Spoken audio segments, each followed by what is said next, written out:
우리는 매주일 사도신경으로 신앙을 고백을 합니다. 사도신경 하시면서 생각하셨는지 모르겠는데, 사도신경을 보면 성부, 성자, 성령, 교회, 죄 용서, 부활, 영생 등에 대한 우리 기독교의 가장 기본적인 신앙 고백이 들어있습니다. 그런데 사도신경은 예수님에 대한 고백을 가장 많이 자세히 하고 있습니다. 그만큼 예수님이 중요한 위치를 차지하고 있는 것입니다. 사도신경의 예수님에 대한 고백을 한마디로 요약한다고 하면 예수는 그리스도다 하는 것입니다. 그리스도라는 말은 기름 부음 받은 자라는 뜻입니다. 그것은 하나님이 특별히 세우신 사람이다 하는 뜻입니다. 구약 성경에 보면 하나님이 특별한 일꾼을 세우실 때에 그 사람에게 기름을 붓도록 하셨습니다. 예를 들어서 제사장이나 왕을 세우실 때에 그 사람의 머리에 기름을 붓도록 하셨습니다. 이 기름은 하나님의 상징이죠. 그래서 성령을 상징한다라고 얘기합니다. 예수님도 여러 그리스도 중에 하나로 본다면 예수님이 특별할 것도 없을 것입니다. 왜냐하면 그리스도가 많았기 때문이죠. 다윗 같은 사람도 기름 부음을 받았으니까 그리스도라고 볼 수 있겠고, 사무엘 같은 사람도 그리스도라고 볼 수 있겠고, 여러 제사장들도 그리스도라고 볼 수 있을 것입니다. 그런 점에서 봤을 때 예수님이 만약에 그런 그리스도들 중에 한 분이라고 하면 예수님이 특별한 것도 없다 하는 것입니다. 그러나 예수님이 그리스도라는 고백은 아주 매우 특별합니다. 왜냐하면 예수님이 그리스도라고 고백할 때 예수님이 하나님의 아들이라는 사실을 인정하는 것이기 때문입니다. 원래 기름 부음 받은 자라는 말은 하나의 직함처럼 쓰였습니다. 그러나 성경 곳곳에서 앞으로 오실 어떤 그리스도, 그 그리스도가 계시는데 그분은 바로 하나님의 아들이시다라고 예언되어 있습니다. 그리스도에 대한 예언은 앞으로 오실 예수 그리스도, 그러니까 하나님의 아들로서의 그리스도에 대한 예언은 성경 곳곳에 흩어져 있습니다. 특별히 예언서에 더 자세히 많이 기록이 되어 있습니다. 구약 성경이 예언하는 그리스도는 한마디로 하나님께로부터 특별히 오셔서 이스라엘과 세상을 구원하실 분입니다. 오늘 읽은 마태복음 16장 13절부터 28절 말씀은 크게 두 부분으로 나눌 수가 있습니다. 첫째는 예수가 그리스도라는 사실을 말하고 있는 부분입니다. 두 번째는 예수를 따르기 위해서는 각 사람이 자기의 십자가를 져야 한다 하는 것입니다. 즉 예수를 따르는 자는 자기 희생을 강하고 해야 한다 하는 것입니다. 예수님께서 제자들과 함께 빌립보 가이사랴에 가셨습니다. 빌립보 가이사랴는 우리가 잘 알고 있는 갈릴리 호수 있죠? 갈릴리 호수에서 북쪽으로 약 40km 정도 가면 있는 곳입니다. 이곳은 이스라엘에서 보기 드물게 경치가 좋은 곳이라고 합니다. 원래 이 도시는 가이사 아구스도라는 로마의 황제가 헤롯 대왕에게 하사한 도시였습니다. 후에 헤롯 빌립 2세가 이 도시를 새롭게 정비하고 가이사, 즉 황제를 기린다는 의미로 가이사랴라고 불렀습니다. 그런데 지중해 연안에 가이사랴가 또 있기 때문에 이것을 구분해서 빌립보 가이사랴라고 부르게 된 것입니다. 예수님은 빌립보 가이사랴에 가셔서 제자들에게 아주 중요한 질문을 하셨습니다. 너희는 나를 누구라고 하느냐라고 물으신 겁니다. 이 질문은 매우 위험한 질문이었습니다. 당시 예수님을 본 사람들 중에서 예수님이 그리스도가 아니냐, 즉 하나님의 아들이 아니냐, 구약 성경에서 예언하고 우리 민족이 간절히 기다리는 그 하나님의 아들이 아니냐라는 생각을 가지고 있는 사람들이 있었습니다. 하지만 쉽게 예수가 그리스도라고 고백할 수 있는 분위기는 아니었습니다. 왜냐하면 그리스도가 아닌 사람을 그리스도라고 주장하는 것은 하나님을 모독하는 일이 되었기 때문입니다. 또 어떤 사람을 그리스도라고 인정하게 된다면 많은 사람들이 그리스도를 따르게 될 것이고, 그렇다면 당시 유대 사회를 지도하고 있던 대제사장들과 같은 유대 지도자들의 위상이 떨어지는 일이 되어서 정치적인 의미가 있었기 때문에 본질적으로도 위험했고 정치적으로도 위험한 질문이었고 고백이었습니다. 이런 엄중한 상황에서 예수님은 진지하게 너희는 나를 누구라고 하느냐라고 물으신 것입니다. 그때 베드로가 용감하게 당신은 그리스도시요 살아계신 하나님의 아들이십니다 라고 고백을 했습니다. 베드로가 용감하다고 말할 수밖에 없지요. 앞서 말씀드린 대로 그 고백이 굉장히 파급력이 커서 위험한 고백이 될 것이었기 때문입니다. 그러나 베드로는 예수님을 그리스도요 하나님의 아들이라고 고백했습니다. 그리고 그 고백을 들으시고 예수님은 뭐라고 말씀하셨냐면 이것을 알게 한 것은, 즉 예수님이 그리스도라는 사실을 알게 한 것은 혈육이 아니라고 했습니다. 이것은 어떤 지식이나 어떤 이성을 통해서 아는 것이 아니라 하나님께서 알려주신 것이라고 했습니다. 그리고 베드로에게 베드로라는 이름을 주셨습니다. 원래 베드로 이름이 베드로가 아니죠. 시몬입니다. 시몬. 베드로에게, 시몬에게 새로운 이름 베드로라는 이름을 주셨는데 그 뜻은 반석이라는 뜻입니다. 반석. 그 이름을 주신 이유가 뭡니까?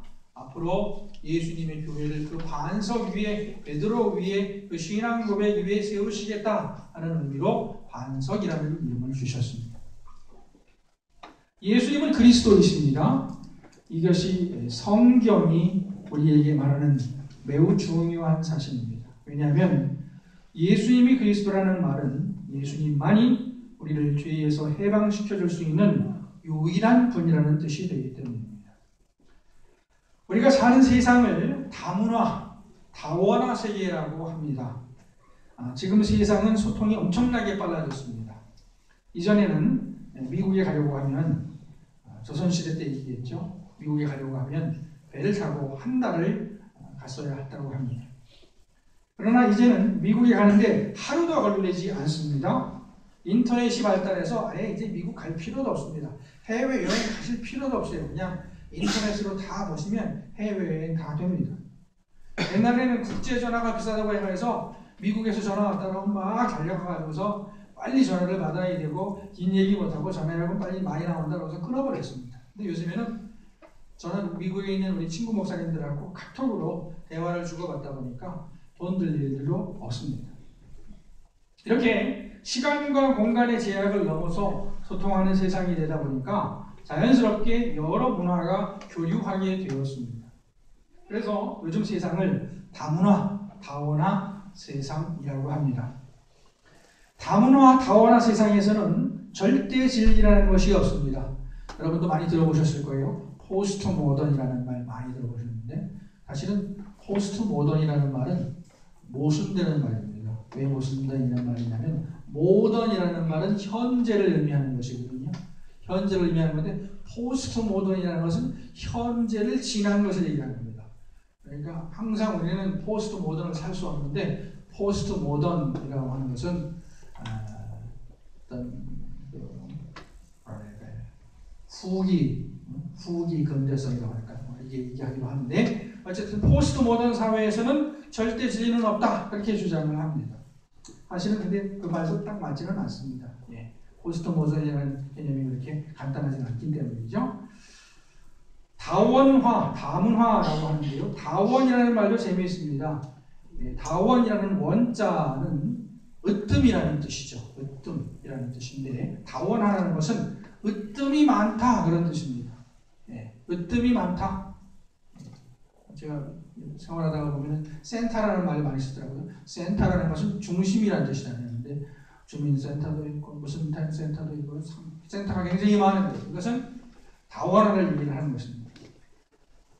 이런 세상에서 예수님만이 우리를 구원하실 수 있는 유일한 구주라고 고백하는 것은 많은 반발을 불러오고 핍박을 불러오고 있습니다. 하지만 예수님만이 우리를 죄에서 구원하실 구원자라는 사실은 변치 않습니다. 예수가 그리스도요 살아계신 하나님의 아들이라는 고백은 시대에 뒤처진 고백도 아니고 고집이 세고 심술궂은 사람이 부리는 몽리 같은 것도 아닙니다. 예수가 그리스도라는 고백은 성경의 선포입니다. 성경이 예수님을 그리스도라고 선포하는 이유와 근거는 두 가지가 있습니다. 하나는 사람의 전적인 타락입니다. 또 하나는 하나님의 구원 계획과 예수님의 삶입니다. 성경은 모든 사람이 죄에 빠졌다고 선포합니다. 의인은 없나니 하나도 없다고 했습니다. 유대인 중에서도 없고요. 비유대인 중에서도 없습니다. 아마 현대의 성자 중에서 가장 성자라고 할 만한 분은 제 생각에 간디, 인도의 성자 간디 같은 분이 정말 성자인 것 같아요. 그런데 성경의 기준으로 봤을 때는 간디 같은 분도 자기를 스스로 구원할 수 있는 그런 성자는 못 된다 하는 것입니다. 구약 성경 욥기에 보면은 욥은 동방의 의인이었다 그랬습니다. 동방의 의인. 그런데 그 동방의 의인 욥도 하나님 앞에서는 죄인일 수밖에 없었습니다. 이것을 인간의 전적인 타락이라고 합니다. 혹은 인간의 전적인 무능이라고 합니다. 모든 인간이 전적으로 타락했기 때문에 스스로는 구원할 수 없고 하나님의 특별한 은혜가 있어야만 합니다. 말하자면 특별 사면이 필요한 겁니다. 여러분 사면 받아보신 적 있나요? 사면 받아보신 적 없으세요? 저는 최근에 경찰서에 가서 사면 받았다는 사실을 알았습니다. 교통법규를 어겼는데 그것이 우리 박근혜 대통령께서 다 사면해 주셨더라고요. 그래서 벌점이 사라졌어요. 벌점이. 특별 사면입니다. 그것이 바로 예수님입니다. 예수님은 하나님의 특별 사면 대사입니다. 특별 사면 대사로서 예수님은 죄 없는 인간으로 태어나셔야 했고 그래서 동정녀 마리아의 몸을 빌리셨습니다. 그리고 자범죄도 짓지 않으셨습니다. 그리고 억울하게 십자가에 못 박혀 죽으셨습니다. 예수는 그리스도시요 살아계신 하나님의 아들이라는 고백을 하기 위해서는 믿음이 필요합니다. 성경이 전하는 말씀을 그대로 믿는 믿음이 필요합니다. 그러나 우리의 이성과 경험은 이 믿음에 브레이크를 겁니다. 그래서 성경은 예수님의 삶을 보라고 우리에게 권면합니다. 요한복음을 보면은 예수님을 만나서 그리스도라고 고백하는 사람들의 한 가지 전도 방법이 있습니다. 와서 보라 하는 것입니다. 와서 예수를 보라. 그가 그리스도가 아니냐 너희들이 스스로 판단하고 예수를 믿어라라고 전도하고 있습니다.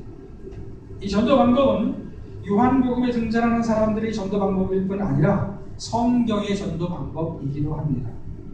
우리가 전하는 예수의 삶을 보라. 이 탄생과 성장과 행적과 죽음과 부활을 보라. 예수는 그리스도요 살아계신 하나님의 아들이시다 하는 것이 성경의 전도 방식입니다. 물론 지금 오늘날에 있어서 교회 자체가 사실은 하나님의 대사로서 우리의 삶이 전도 방식이 되었습니다만은 성경은 예수 그리스도를 주목하라고 말씀합니다. 우리 그리스도인들은 이 사실을 믿는 사람들입니다. 세상이 아무리 이상하게 봐도 할 수 없습니다. 세상이 핍박을 해도 할 수 없습니다. 성경은 예수가 그리스도라고 선포하고 있고 우리는 이것을 믿는 것입니다. 오늘 읽은 말씀은 우선 우리가 예수가 그리스도라는 사실을 알고 믿으라고 권면하고 있습니다. 그리고 예수를 믿는 사람들은 자기의 십자가를 져야 한다고 말씀하고 있습니다.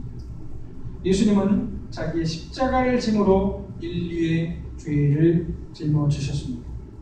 요한복음에 보면은 예수님은 십자가 위에서 죽으시면서 다 이루셨다라고 말씀을 하셨습니다. 우리가 죽을 때 정말 이런 예수님의 이 고백을 할 수 있으면 참 좋을 것 같고요.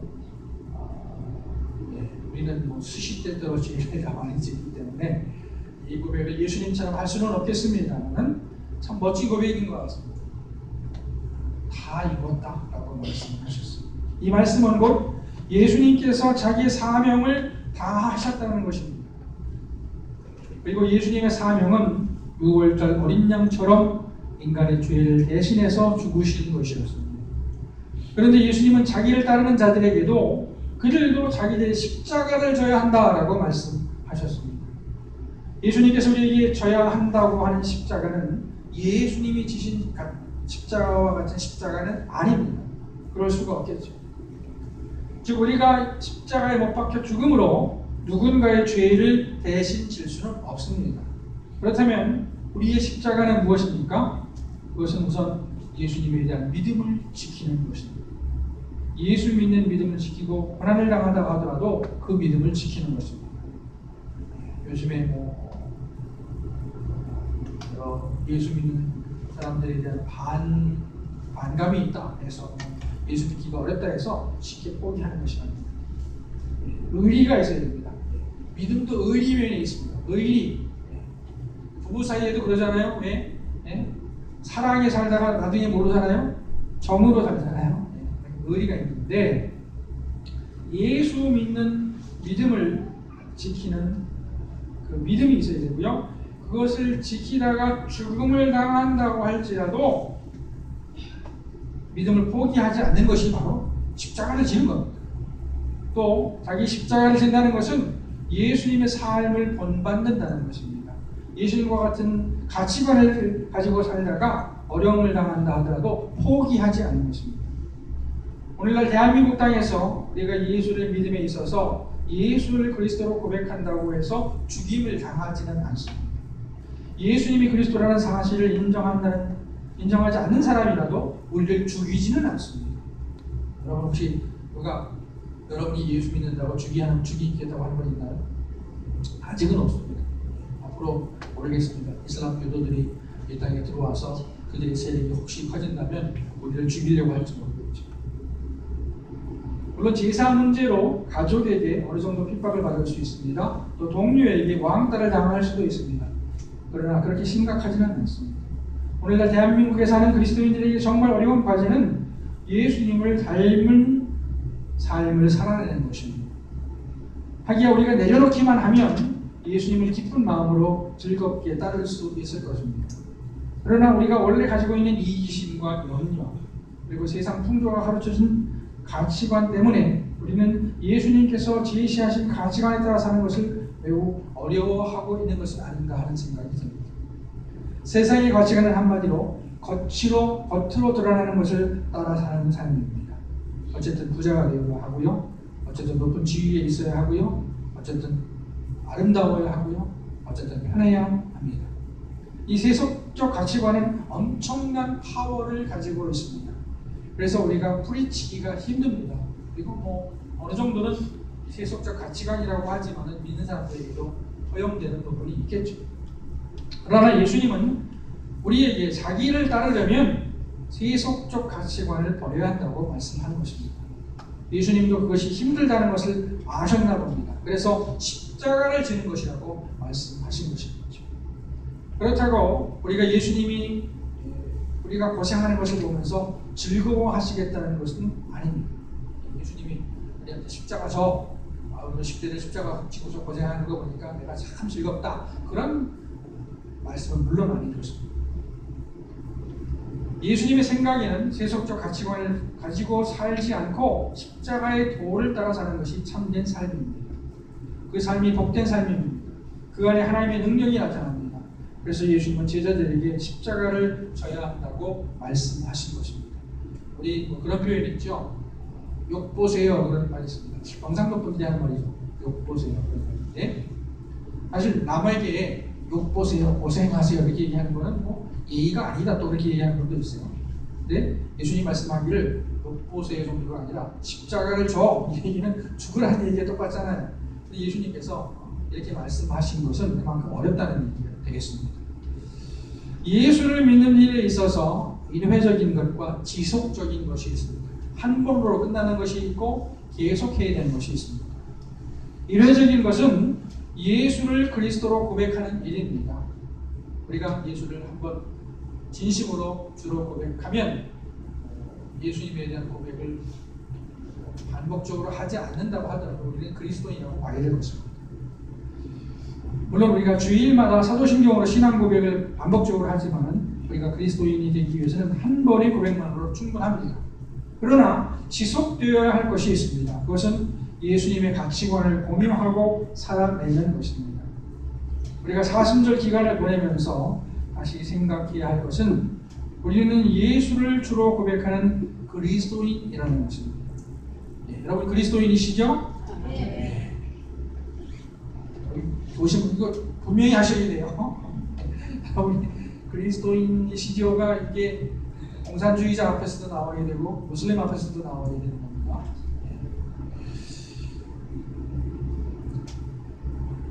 또 예수님의 가치관을 살아가야 하는 사람들입니다. 물론 예수님은 이 일을 십자가를 지는 것이라고 하셨지만 예수님께서 우리에게 지라고 하셨을 때 분명히 십자가에는 생명이 있을 것입니다.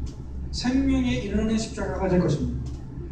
우리 모두 예수 그리스도를 고백하고 우리에게 맡겨진 십자가를 기꺼이 질 수 있기를 축원합니다. 기도하시겠습니다.